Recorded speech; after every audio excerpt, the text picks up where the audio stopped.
Go back in there, chill them niggas out, and wait for the cavalry, which should be coming directly. You ain't got no problem, Jules. I'm on the motherfucker.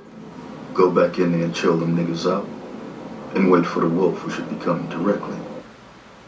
You sending the wolf? Oh, you feel better, motherfucker? Shit, Negro. That's all you had to say. Well, hello everyone. Mikey Kung Pao here. I want to give you a little bit of a rant alert, okay? I'm going to do a little bit of political talking tonight. I'm not a political person in my videos, but I gotta tell you, to speak honestly, I might have to say a couple things. People might find it a little offensive. I'm just asking you to stick with me a little bit and give it a chance, okay? Because it's not meant to be. Anyway, I'm in the sky because I don't want the drones flying overhead and watching me. I don't want a letter from the IRS, but I can't read my notes. I got kind of a bit to go over, so I'm going to have to switch, okay, and do like this. Hope you don't mind. No, there's nothing there. Okay. You know, there's some really disturbing stuff going on. I told you about the media trying to exploit Zimmerman for the money and everything. Zimmerman Trial and the verdict, and there's new stuff now trying to get people to hate each other. New things, and it's giving me a sick feeling in my stomach. And nobody wants to talk about it honestly. You know, like, see this here? You all got to pretend that this thing's not floating around here, because that's the way it is when we get to these topics. Everyone got to pretend and talk a different way than what's in their heart. I'm going to talk what's in my heart, okay? I'm not going to pretend this thing's not here. It's going to annoy me, and I'm going to tell you what annoying. There it goes. Get rid of it. Okay. Now, what are the real issues? Is that thing going to block the right, too? Look what's going on. Now I hear a drone. Drone going overhead. You hear that? Anyway. What's all the wrath and dissension about in the Zimmerman trial? We know it's not how upset people are that a young black man was killed, because there's hundreds of innocent black children killed every year by black gangster thugs shooting guns in inner cities, and none of them people are worried about that at all. Never hear a peep. So we know not about that. We know not about stand your ground, because that law didn't apply in this case. So, and had nothing to do with this case, actually, as it turns out. We know it wasn't about George Zimmerman being a racist. We already showed an earlier video. This is the last guy on earth that's a racist. So we know not about that. And why are we all beating around the bush about what it's really about, okay? Why can't we talk about it openly and honestly? That's what I want to know. How do you solve a problem if you can't talk about it? And I like the whole business that I opened this video with. So you said the N-word and racism and all of that. Let's stop for a second and look at something. Who? A nigger. A nigger? A nigger cook. Alright, you see there how some people using that word. Now, I'm not being facetious or sarcastic or trying to work this into my video in some way because I got racial animus in my heart. I have never used that word in my life in the ER form, the racial slur form, okay? I've never even thought it. Honestly, I'm being honest with you. I've never even heard it used in that form by people around me. And I grew up down in LA, by the way. And I told you before. However, I do see that word used frequently my whole life by comedians and by actors and by music people and by directors and blah, blah, blah. You know, someone help me out and explain to me why that's okay. Trayvon Martin used the term nigga, I guess N-I-G-G-A, toward George Zimmerman, and Trayvon Martin used himself, he called himself, his handle on Twitter, all in nigga, and not like N-I-G-G-A or A-H, I can't remember. And Rachel Jantel used that term quite a bit, as we know, in her texts and tweets and everything. Now, I know that word have a lot of different meanings. I'm not that naive, okay? It's a term of endearment between black people sometimes, I understand that. Or it can also be a slur, or it can have other words, like the scene in Donnie Brasco. Let's take a look at this scene for a second. Sometimes a word or a phrase can mean a lot of different things. The same word can mean like 10 different things. Hey, can I ask you something? Well, what's forget about it? What is it? Forget about it. It's like, if you agree with someone, you know, like Raquel Welch's one great piece of ass, forget about it. Oh, I didn't bleep that, Then, sorry. If you disagree, like a Lincoln is better than a Cadillac, forget about it. you know? But then, it's also like if something is the greatest thing in the world, like me and get those peppers, forget about it, you know? But it's also like saying go to hell, too. Like, you know, like, hey, Bull, you got a 1-inch pecker. Forget about it. Forget about it. Paul, forget about it. Sometimes kind of a it dork. just means forget about it. Alright, now I'm a small-brained creature, okay, on the evolutionary scale. So maybe you all out there can explain that whole N-word thing to me. It seems to me we would be better off, in my opinion, if we got that word out of our language and our lexicon altogether, out of our dictionary, our mental dictionary, out of the gangsta thug subculture. Am I wrong about this? Am I just stupid? Am I like Rasha Gentile said, I'm too old, I don't understand, you know, how the young people talk to each other and it's okay, but only okay for this person but not that one, but this one sometimes but not that one others. I'm just asking, okay, but let's move on to something more positive. Hey, what could be positive in this situation, you're asking, Mikey Kung Pao? What could be positive? Let me tell you. Just this. Did you know that all the problems of the United States of America have all been solved? It true, gotta be. I think the $7 trillion debt gone away, and the student loan crisis all gone away, and the problem of Islamic terrorists that want to destroy us, and Western civilization, all that gone. And I think the problem with Afghanistan and Egypt and Syria and the civil wars over there and all those problems gone away, our problems with Russia gone away, tensions rising there, and I think that the trade issue, the trade war issue with China going away, with they taking all our jobs and flooding us with cheap goods and stuff from there, the people make slave wages, all that gone away. I think our high unemployment rate of about 8% almost has gone away. It's actually closer to 25% underemployment as well, and about 30% for young black males, by the way, in inner cities and such. All that's gone away. I think the bankruptcy of cities that are being overburdened by pension plans and taxes, I think that's going away. You know, Detroit just filed bankruptcy, by the way, and people moving away from there more and more. And a country that was more polarized than any time since the Civil War, all them problems go away. Hey, Mikey Kung Pao, I said, we didn't hear about all the problems going away. Why do you think that? Well, I'll tell you why. Because President Obama, I told you, I don't want to lose my subscribers and my viewers who are thinking I'm getting all political and doing this for on Obama, okay? That's not what this is about. We're going to talk about one speech, one thing he do, and I have some concerns about it.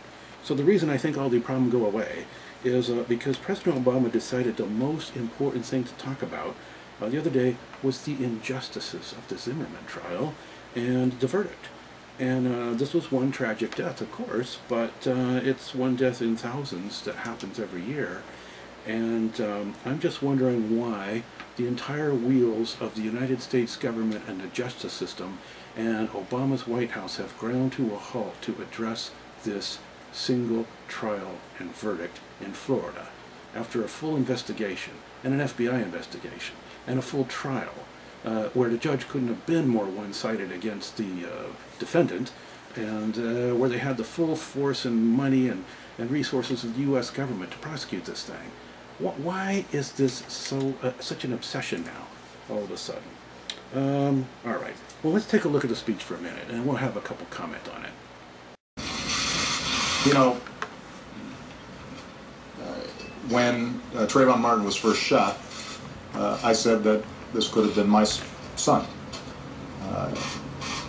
Another way of saying that is Trayvon Martin could have been me 35 years ago. And when you think about why, in the African American community at least, there's a lot of pain around what happened here. I think it's important to recognize that. All right, now what does this mean, Trayvon could be my son? Is this whole thing about skin color after all? Is that what this is all about? I don't understand that. So, suppose a white guy was followed by a black guy, and the white guy attacked the black guy and was pounding his head in the pavement, and the black guy shot him. Do you think a white president, say George Bush Jr. or somebody, right, would have gotten up at the White House and said, you know, if I had a son, he would have looked just like Stephen? And, you know, this is a fair comment to make, because we see later on in this speech, we see an exact comment like this, switching the roles around from the president. So is this really about skin color after all? I hope not, because you know what? That make me sad. It make me think this guy only care about one small segment of the population when he's supposed to be caring about them and everyone else too. The African American community is looking at this issue through a set of experiences and a history that doesn't go away. There are very few African American men in this country who haven't had the experience of being followed when they were shopping in a department store. That includes me. There are very, very few African American men who haven't had the experience of walking across the street and hearing the locks click on the doors of cars. I had that happen with my girlfriend, though. That happens to me, at least before I was a senator. There are very few African Americans who haven't had the experience of getting on an elevator and a woman clutching her purse nervously and holding her breath until she had a chance to get off. I'd grab my wallet if you got on my elevator, Obama. That. All right, now, look, Mr. President, it's not just white women clutching their purse a little tighter, okay? It's Asian women and Hispanic women and black women that clutch their purse a little tighter. When? Not when a guy like you walks onto the elevator, okay? Although, like I said, if you walked on the elevator, I'd be clutching my 401k plan and my paycheck and my wallet a little tighter to me, but not because of your skin color, by the way. But anyway, it's not because of that, okay? We're talking about if somebody like a young black male with gangsta attire and attitude get on the elevator. That's the only time they're going to clutch their purse a little tighter. Let's be honest, okay? Let's not pretend it's because of the skin color. Somebody trying to catch him dirty. Very loud music at some time. Boombox going through the neighborhood with that. Yeah, a little profiling. Little profiling. Full clip and a pistola. They're hating him. That's what a controller does, they say. Pistola full clip. Yeah. Yeah. I don't know. Yeah, I'm talking big. They're hating him because of his profiling. A nigga try to do what? I don't think you should talk that way. Okay, anyway. Although black folks do interpret the reasons for that in a historical context, they understand that some of the violence that takes place in poor black neighborhoods around the country is born out of a very violent past in this country. And that the poverty and dysfunction that we see in those communities can be traced to a very difficult history. And so that would be code the fact language. That sometimes that's unacknowledged. Slavery, I think. Adds to the frustration. And the fact that a lot of African American boys are painted with a broad brush, and the excuse is given, well, there are these statistics out there that show that African American boys are more violent. All right, now that last statement, that is code language, of course, about slavery and past injustice and racial discrimination and all the terrible things that went on in this country, which we all acknowledge was bad. Well, all of us who are not a racist acknowledge was bad stuff and terrible stuff, and it was an injustice that needed to be righted. I agree with Obama on this thing, but can you tell me what the solution is? You know, should we all unlock our door? I mean, I'm trying to understand what we're supposed to do about this. We're supposed to move forward now, I think. Well, let's see what he say next. A white male teen was involved in the same kind of scenario, that from top to bottom, both the outcome and the aftermath might have been different. Now, I have to disagree. the question for me, at least, and I think for a lot of folks, is you're dead wrong. Where do we take this? How do we... All right, Mr. President, we're going to have to respectfully disagree on this point. I think if a white skinhead neo-Nazi with swastika tattoos was followed by a suspicious black guy in a black guy's neighborhood. You think that guy is up to no good. And the neo-Nazi attacked that guy violently, threw the first punch, broke his nose, knocked him flat, slammed him down, and started pounding his head on the sidewalk while sitting on top of him and doing MMA punches. I think the black guy could pull his piece and shoot that guy in self-defense. Okay? Maybe I'm being naive, but that's what I truly believe in my heart, all right? And I think the outcome would have been exactly the same, okay? He would have had a right to self-defense. He would have been exonerated. And if he went to trial, he would have been found not guilty by the same 6 women that sat on that jury. That's what I truly believe. Tell me I'm full of crap if you want to.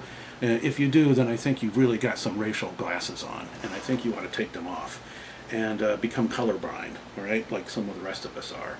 All right. So, by the way, O.J. got away with cold-blooded murder of 2 white people with a knife. I didn't see any riots afterward. And those people weren't trying to slam his head into the ground, by the way. He was sitting in the bushes in the dark when he launched his attack on them.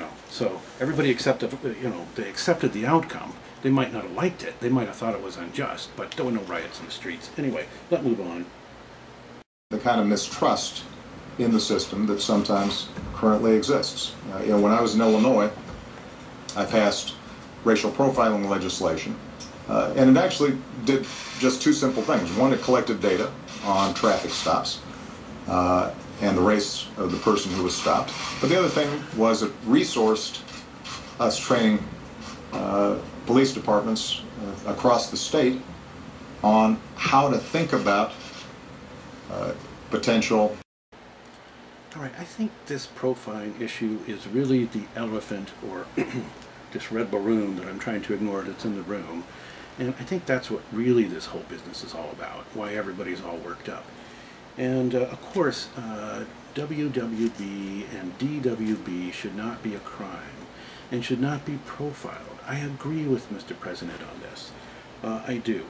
Well, but what about the black gangster crowd that's riding around and in your face and playing giant boombox and eyeballing everyone to death, like with X-ray beams, laser beam, I'm gonna melt you with my eyeballs, and all the trappings of hoodoomism, and they acting suspicious, they driving strange, lights are off, all that kind of crap.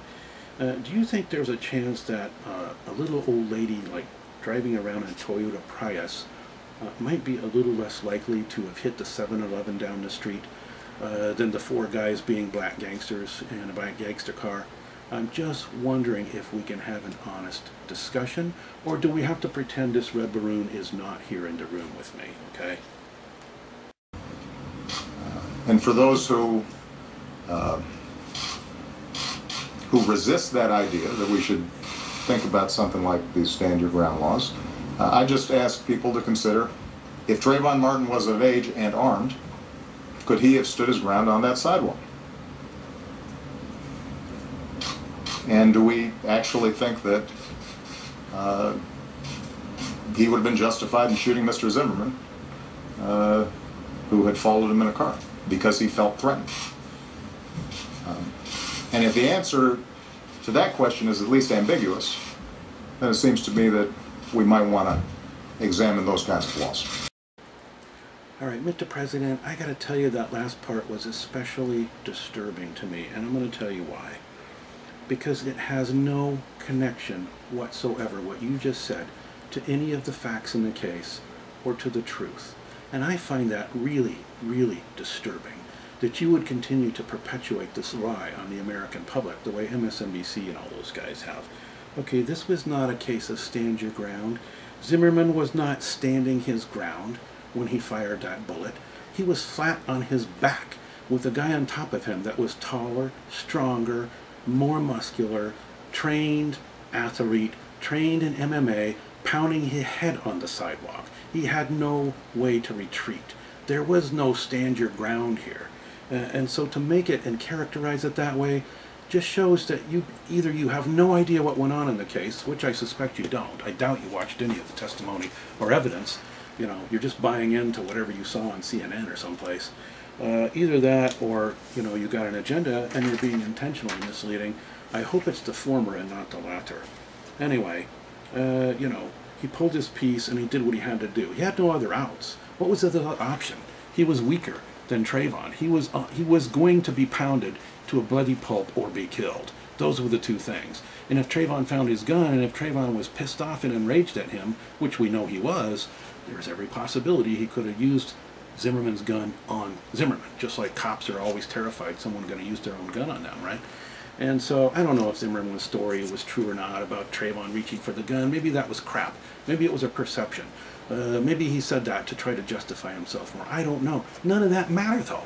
The fact of the matter is that was a self-defense shot. He had no other outs. Why can't we be honest about that?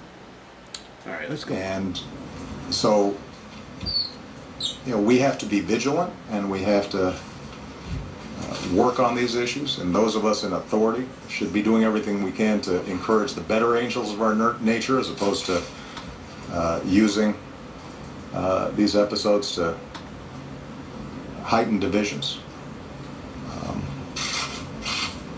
But we should also have confidence that kids these days, I think, have more sense than we did back then, and certainly more than our parents did or our grandparents did, and that along this long, difficult journey, you know, we're becoming a more perfect union. Not a perfect union, but a more perfect union. Like a machine gun in the background. Thank you, guys. All right, Mr. President, finally here you have a statement that I surely do concur and agree with you on, that we should be looking for the angels in us all. And I wish that you would give that message to Nancy Grace over at HLN, and I wish you would give it to Rachel Madcow over at MSNBC, and to that guy Schultz over there, Ed Schultz, and to all those other crazy racist, huckstering hate mongers that are trying to get America divided against each other so they can boost their money and their ratings and their advertising revenue, like I said in my other video. But what solutions did you give us here? When you talk about us coming together and getting to be a better nation, I want to talk about solutions, because I didn't hear much of that. I really didn't. Did you give us anything about how we're going to solve the black gangsta subculture thug problem in inner cities and stop using that on MTV and stuff to impress young black males? That's what they should be doing and emulating. Where's your discussion about that, since I think this is part of the root cause of the problem? Did you say anything about Zimmerman being violently attacked? And no, instead you pretended as if he just walked down a dark alleyway, pulled out a gun, and when Trayvon walked up to him, he just fired into his heart. Very deceptive. You didn't give us both sides of that, did you? And I'm very disappointed in you about that, I got to tell you honestly. And you talked about retreating. There was no way to retreat. You didn't say one word about the problems in that neighborhood, and the crime, and the break-ins, and you know, the home invasions, and all that stuff that led up to this problem. Was Zimmerman being like one of the only guys willing to take on the role of policing the neighborhood? Yes, he was overzealous. Yes, he made judgment errors. Yes, he shouldn't have followed Trayvon into that dark area, not knowing what was going to go on. And we can concede all that. But you didn't address the root cause of the problem. Root cause of the problem, not Trayvon or Zimmerman.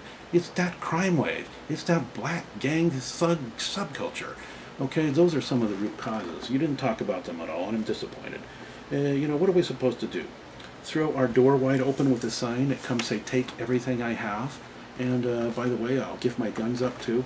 And you can come pound the heck out of me while you're at it. That don't seem like a solution to me. All right. The real issue here that no one wants to talk about this balloon. They want to pretend it's not there. The real issue here is skin color and profiling of black males in the gangster thug subculture. That's the real issue. And Mr. President, didn't they teach you in Mr. President school that you represent all the people of the United States, not just some? Because that's what you should be doing. I would have more respect for you if you would represent everyone. Just about every president before you, Republican and Democrat, understood that, and you don't seem to understand it. And I'm very disappointed in that. I got to tell you plainly. You're taking sides on something, and you're not even giving the facts. You're not giving two sides. You're not giving solutions. And you're not looking at the root cause of the problem. Okay, now I'm on a rant. And I don't want to be on a rant, because I really want to make a certain kind of point here at the end. that I hope will be a positive point. Excuse me, my throat dry like always. All right. I want to ask you, Mr. President, why don't you give a rat's ass about the communities being destroyed in the inner cities? Why don't you give a tinker's damn? What the heck is a tinker's damn anyway? Why did I write that down? That's an old expression. Show how old I am. Why don't you give a tinker's damn about the 100 of innocent young black children who have never hurt anyone, and they're being gunned down by accident and on purpose by black gangsters in the inner cities? When are we going to get your speech about that and what to do about it? I'm waiting for that, you know. You know, why are their lives not valuable, but Trayvon is? I don't understand that. Maybe some of you can explain that to me. How come you don't care about the media whipping this thing into a race war frenzy and trying to prompt people to go out there and commit mayhem and violence? Why don't you care about that? Why do you endorse this deception that they're pushing off on people, like the 911 tape that was edited and all that stuff? How come the Justice Department and Eric Holder, Mr. President, are setting up an email address and asking thousands and hundreds of thousands of people who hate George Zimmerman now to send in any kind of dirt they might possibly have on him? See if maybe they can hang him for a jaywalking offense in the past or something. Doesn't that seem like a violation of the Constitution and his civil rights? Whether you hate the guy or like the guy or don't care one way or the other, he has been exonerated by a police department, exonerated by an FBI investigation, exonerated by a full trial and a jury, and it was a trial where all kinds of evidence were allowed in that shouldn't have been, and a lot of relevant evidence was not allowed in that should have been, and the judge was extremely biased against him. And now you're going to say we're going to keep this going in perpetuity? You know, we're going to try to get people to send things to a website and dig up dirt on the guy? How many thousands of people who hate George Zimmerman are going to send in crap now that is phony, made-up stuff? All right. You want us to see this all from one specific perspective. I understand. And again, I'm disappointed. So, let's be quiet in a minute. I want to, you know, not ignore this red thing in the room for a minute. And, but let's be quiet for a minute and pretend it's not there. Just for a minute, all right? Let's ignore the nail in the head of some people. And let's pretend that the crime going on in the inner cities, and let's pretend that the gangster subculture is not the problem and not committing more crime. Let's take a look at this clip for a second. It's very, very good, and props to the guy that made it.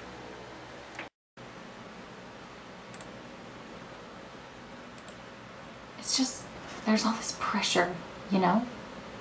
And sometimes it feels like it's right up on me, and I can just feel it, like literally feel it in my head, and it's relentless, and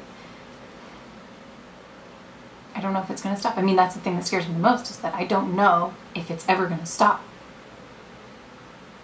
Yeah. Well, you do have a nail in your head.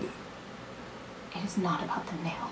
Are you sure? Because, I mean, I'll bet if we got that out of there... Stop trying to fix it. No, I'm not trying to fix it. I'm just pointing out that maybe the nail is causing... You always do this. You always try to fix things when what I really need is for you to just listen. See, I don't think that is what you need. I think what you need is to get the nail See, you're out. not even listening now. Okay, fine. I will listen. Fine.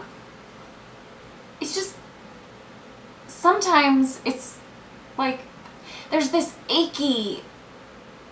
I don't know what it is. And I'm not sleeping very well at all. And all my sweaters are snagged. I mean, all of them. That sounds really hard.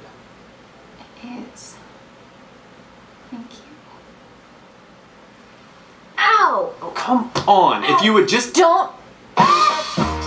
Alright, that clip shows us not only how to get along with the opposite sex. Of course, you're going to accuse me of being a misogynist now, right? Okay, which I'm not. Okay. This is Mikey Kung-Pao rules the roost around here, you know. Alright, anyway, you're going to accuse me of being a misogynist, but you're also going to accuse me of other things, political correctness stuff. But, you know, it's not about the nail, is what people are saying, but I say it is. And the nail in this case is young black males embracing the black gangster thug subculture and committing too much crime. I really think this is part of the root cause. It's not the whole cause. I understand a lot of them grew up in hard, terrible circumstances, and that's an even lower level. We drill down and we find some more root causes. I understand there were problems in the past and inequities, all right? But this is what I would like to say, and I don't want to do any more rant. This is what I like to say, because I have a whole different message at the end here, and that's this. Let's all come together and look at both sides of this issue.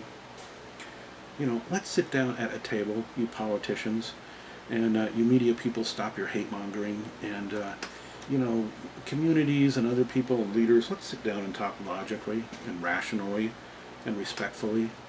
Let's be productive instead of those people on HLN and MSNBC. Instead of being those guys, let's look at the root causes of the problem and not focus on a single case like Zimmerman and Trayvon, which is a symptom and not really the problem.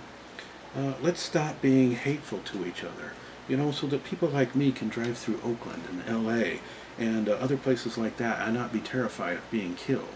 You know, I mean, isn't that the flip side of this coin? Let's be fellow citizens for each other. And I have this closing thought for everyone. I want to show you a clip done by a very excellent actor who should have gotten Academy Awards for this thing, and this movie, The Green Mile.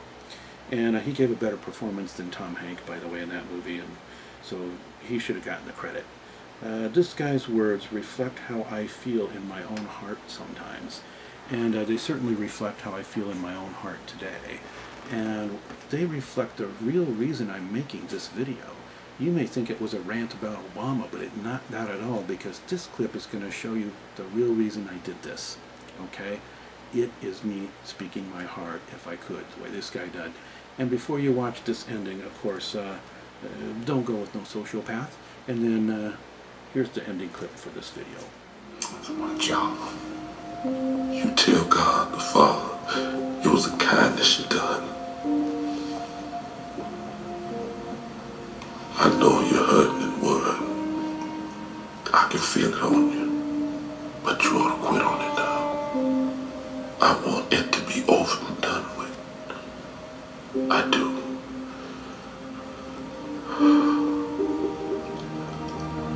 I'm tired, boss. I'm tired of being on the road, lonely as a sparrow in the rain. I'm tired of never having me a buddy to be with, to tell me where we's going to, coming from, or why. Mostly I'm tired of people being ugly to each other. I'm tired of all the pain I feel and hear in the world every day. There's too much of it. It's like pieces of glass in my head all the time. Can you understand?